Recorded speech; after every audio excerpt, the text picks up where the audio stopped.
بسم اللہ الرحمن الرحیم۔ السلام علیکم ناظرین،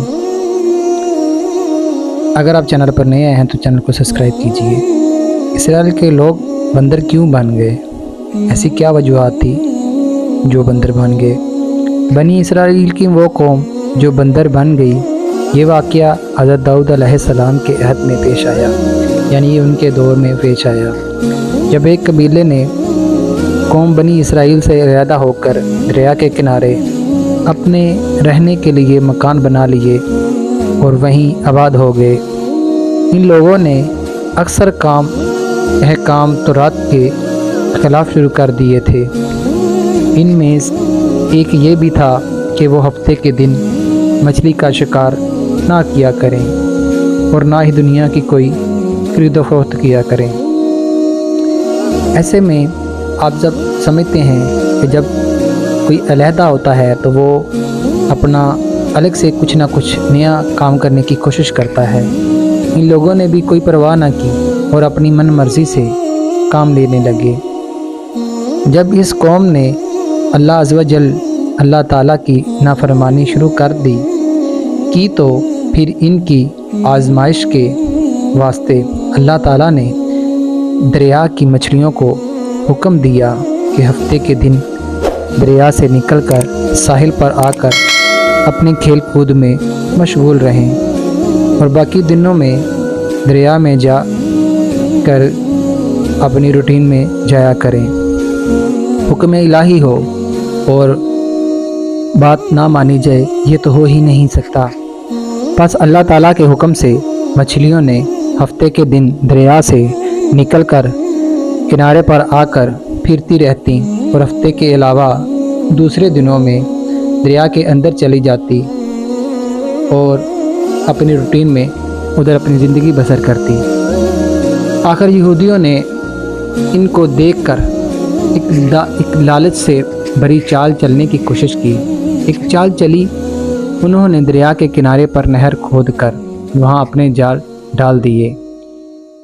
یہ سوچا کہ ہفتے والے دن ہم رہنے دیتے ہیں، چلو اگلے دن اس کا شکار کر لیں گے، کیونکہ ہفتے کے دن تو مچھلی دریا سے آ کر کھیل کود کے بعد دوبارہ واپس چلی جاتی ہے، تو بہتر یہی رہے گا کہ اس کو ہفتے والے دن رہنے دیا جائے اور اگلے اتوار والے دن پکڑ لیا جائے۔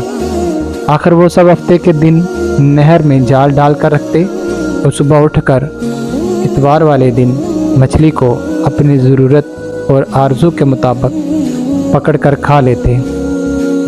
حکم الہی ہو اور اس کی نافرمانی کی جائے تو سراسر خدا کے ساتھ جنگ ہے۔ اپنی بڑی دانش مندی سے کام لے کر اللہ کو چمکا دینا چاہ رہے تھے، لیکن اللہ تو ان کی تدبیروں سے خوب واقف تھا اور واقف ہے کہ وہ جیسا کر رہے تھے وہ اپنے لیے عذاب الہی کو دعوت دے رہے تھے۔ دوستو، حکم الہی کو ماننا ہم پر فرض ہے، کیونکہ ہم اللہ تعالیٰ کے بنائے ہوئے بندے ہیں۔ ان لوگوں میں 3 فرقے بن گئے۔ ایک تو ان میں وہ لوگ تھے جو شکار کرتے تھے، دوسرے وہ لوگ تھے جو باز آگے تھے شکار کرنے سے اور دوسروں کو نافرمانی سے برابر منع کرتے رہتے تھے، اور تیسرے وہ تھے جو منع کرنے سے تھک گئے تھے اور منع کرنا بھی چھوڑ دیا ہوا تھا۔ آپ جانتے ہیں کہ جب کوئی حد سے بڑھ جاتا ہے تو ہم لوگ بھی اپنی زندگی میں ایسا ہی کرتے ہیں کہ اس کو اس کے حال پر چھوڑ دیتے ہیں۔ ایسا ہی کچھ لوگوں نے کیا کہ ان لوگوں کو ان کے حال پر چھوڑ دیا، تو اللہ کے عذاب کا دن آ پہنچا۔ ایک دن صبح کو اٹھتے تو دوسروں کی آواز سنی تو دیوار پر چڑھ کر دیکھا کہ ہر گھر میں بندر ہی بندر نظر آ رہے تھے، اور ان کی کیفیت یہ تھی کہ وہ آدمی کو پہچان کر اپنے قرابت والوں کو پاؤں پر اپنا سر مارتے اور پاؤں چاٹتے، یعنی وہ تو پہچاننے سے قاصر تھے آدمی لوگ، تو جو بندر بن چکے تھے ان لوگوں نے اپنے رشتہ داروں کو پہچانا اور ان کے پاؤں کو چاٹا تاکہ پہچان سکے یہ ان کے ہی رشتہ دار تھے۔ بالآخر وہ اپنے برے حال سے 3 دن میں سب کے سب مر گئے۔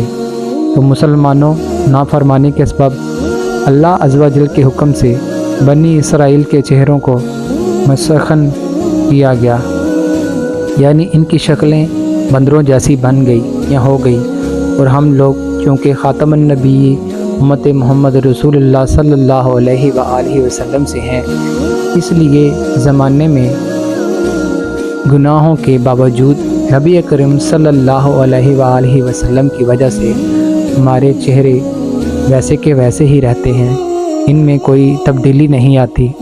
لیکن یاد رہے کہ قیامت کے دن اس نافرمانی کی سزا ذلت سے کم نہیں ہوگی۔ مزید ایسی ویڈیو کے لیے ہمارے چینل کو سبسکرائب کریں، اور اگر چینل پر نئے آئے ہیں تو چینل کو بیل آئیکن کو بھی کلک کریں۔